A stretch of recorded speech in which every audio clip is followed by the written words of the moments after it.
전성환입니다.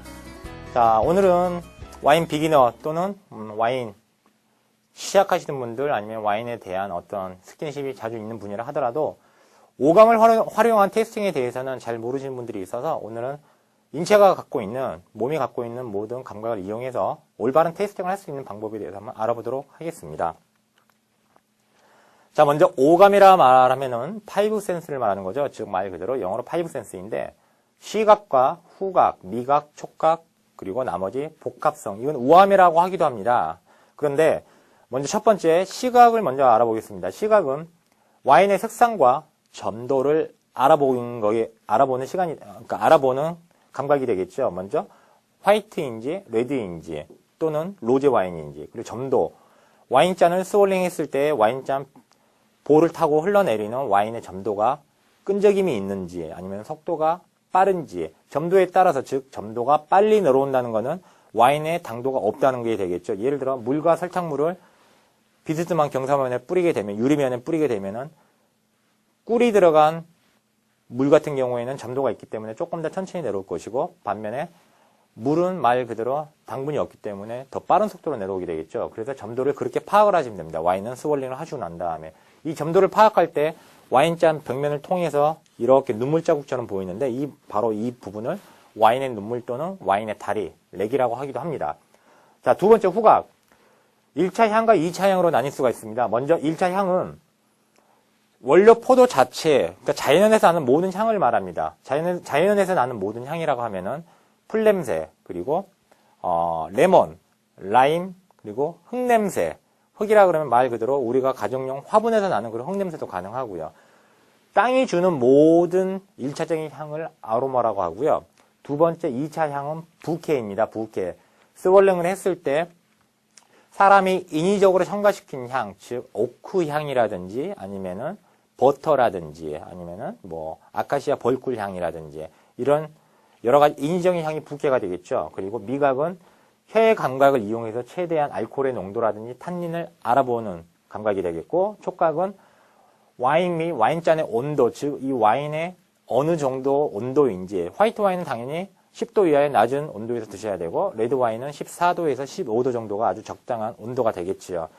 복합성은 우함이라 그래서 이 앞전에 설명해 드린 시각과 후각, 미각, 촉각, 이 모든 걸 다 합해서 복합성 또는 우함이라고 표현을 합니다. 즉 와인의 전체적인 풍미가 되겠지요. 다음 PT 보실게요. 먼저 시각입니다. 공기와의 역학 반응에서 오는 색상 변화, 탄닌의 두 가지 성분이 있죠.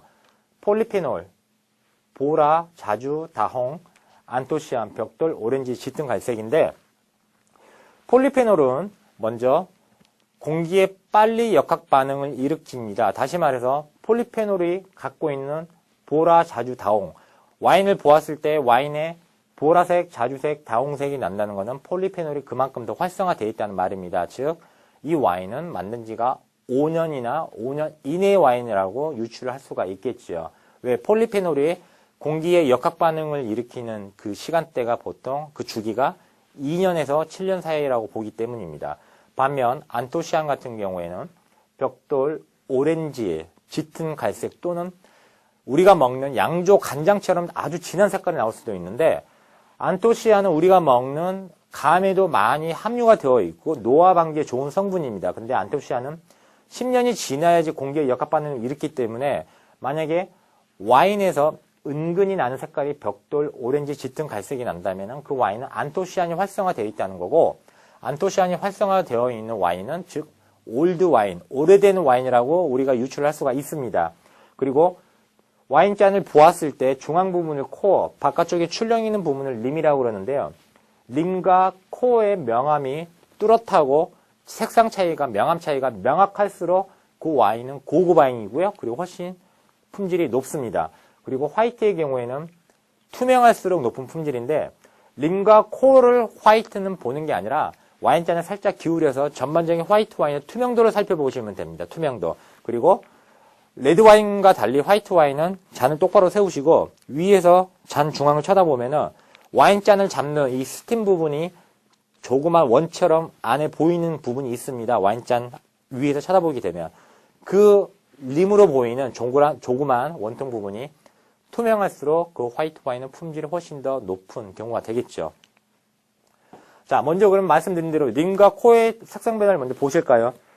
자, 좌편이, 왼편이 영한 까버르네 소비뇽, 그러니까 어린 와인이 되겠고, 우측편이 오래된 까버르네 소비뇽입니다. 보는 바와 같이 먼저 자줏빛이라든지 약간의 색깔이 좀 더 진해 보이고, 오른편은 갈색이라든지 아니면 은근한 아주 브라운 톤의 약간 진한 갈색 톤이 약간 나는 것 같고요.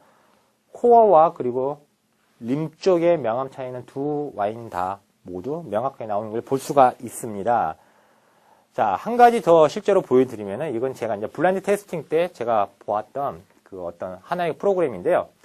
먼저 위아래 와인을 보시면은 위편의 와인은 굉장히 진하죠. 갈색이 나면서 간장처럼 아주 진합니다. 반면 아랫부분의 와인은 자주색을 띠면서 약간의 다운색을 띠면서 색깔이 훨씬 더 연한 걸 볼 수가 있습니다. 정답을 말씀드리면은 윗부분의 와인은 18년을 숙성시킨 와인이고요. 아랫부분에 있는 와인은 5년을 숙성시킨 와인입니다. 5년. 이렇게 명암 차이가 확연히 드러납니다. 자, 이 모든 차이는 당연히 윗부분에 보는 와인은 안토시아닌이 활성화되어 있는 와인이고 아랫부분에 보이시는 와인은 영한 와인, 즉 폴리페놀이 활성화되어 있는 와인이라고 볼 수가 있겠지요. 자, 그렇다면 후각은 어떻게 하느냐? 후각은 스월링, 즉 잔을 돌리지 않은 상태를 아로마, 1차 향을 말합니다. 아로마라고 말하는 것은 잔디풀이라든지 아니면 원료 포도 자체가 갖고 있는 시트러스 계열 또는 오렌지 향, 라임, 레몬, 시트러스 계열의 모든 향을 바로 아로마 1차 향이라고 하고요. 스월링 한 후 잔을 돌리고 난 다음에 보이지 않는 공기가 잔 속으로 빨려 들어가서 거기서 생성되는 부케, 2차 향을 말합니다. 부케 향의 대표적인 것이 바로 오크 향이 되겠죠. 사람이 와인을 숙성시키기 위해서 참나무라든지 너도밤나무를 이용해서 만든 와인 숙성통을 바로 오크통이라고 그러는데, 오크통은 불에 그을려서 와인을 제조하기 때문에 토스트 향이 심하게 나게 되겠죠. 불에 그을린다는 향이. 그리고 또 하나의 대표적인 2차 향은 바로 버터라든지 아니면은 우유에서 나는 약간의 유산 같은 그런 향도 바로 2차 향에 포함이 됩니다. 즉 2차 향은 부케, 1차 향은 아로마라고 표현을 하죠. 자, 후각은 끊어가면서 여러 번 반복적으로 하시면 되고요. 내 코를 와인잔에 최대한 깊숙이 집어넣는다는 기분으로 향을 들이마시되 끊어가면서 여러 번, 2, 3회 정도 끊어가면서 깊게 들숨을 쉬시면 됩니다. 그리고 코를 깊숙이 넣고 천천히 들이마시면서 표현을 하실 때는 정형화된 표현을 하셔야 됩니다.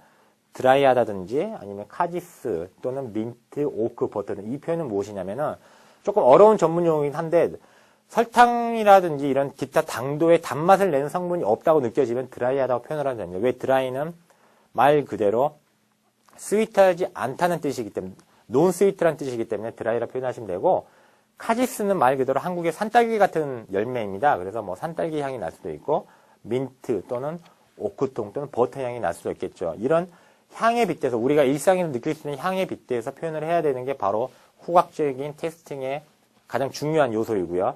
서정적인 표현은 자제를 하셔야 됩니다.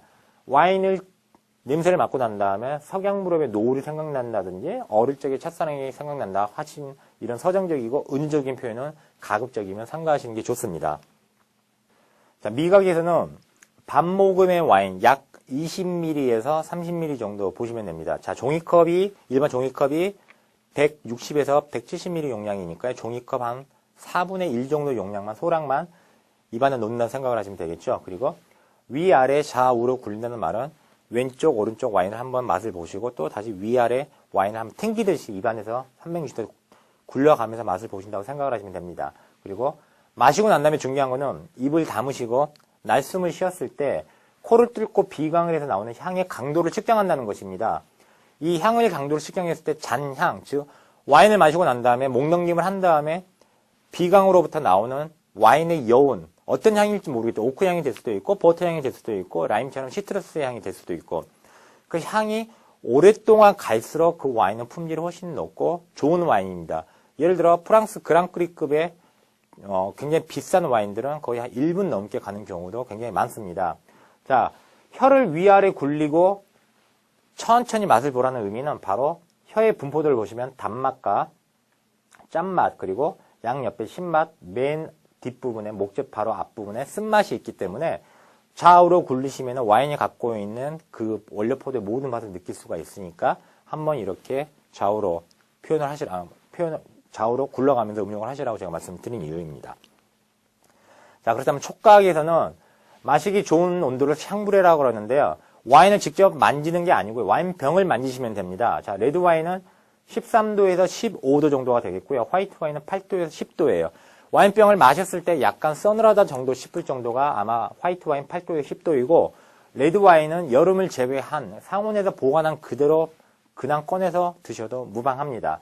자, 온도가 낮으면 레드 와인의 경우에 쓴맛이 강해지고요. 온도가 높으면 산도가 약해지기 때문에 이거를 잘 적절히 조절을 해서 온도는 잘 체킹을 하셔야 되고요. 그리고 구데르 와인은 비교적 낮은 온도에서 드시는 게 훨씬 더 좋고요. 그리고 신데르 와인은 때루아 자체, 즉 기온 자체가 높은 지역에서 생산된 와인이기 때문에 조금 더 높은 온도에서 와인을 드시는 게 좀 더 정확하게 테이스팅을 하실 수가 있습니다.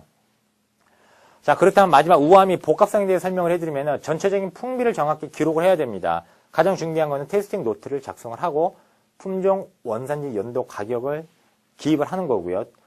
노트 기록 사항에는 점도, 강도, 산도, 당도, 묽은지, 진한지 또는 강도가 약한지 아주 강한지 또는 산도가 낮은지 적당한지 또는 당도가 드라이한지 오프 드라이인지 미디움 드라이인지 이 모든 항목을 노트에 기입을 하시면 됩니다.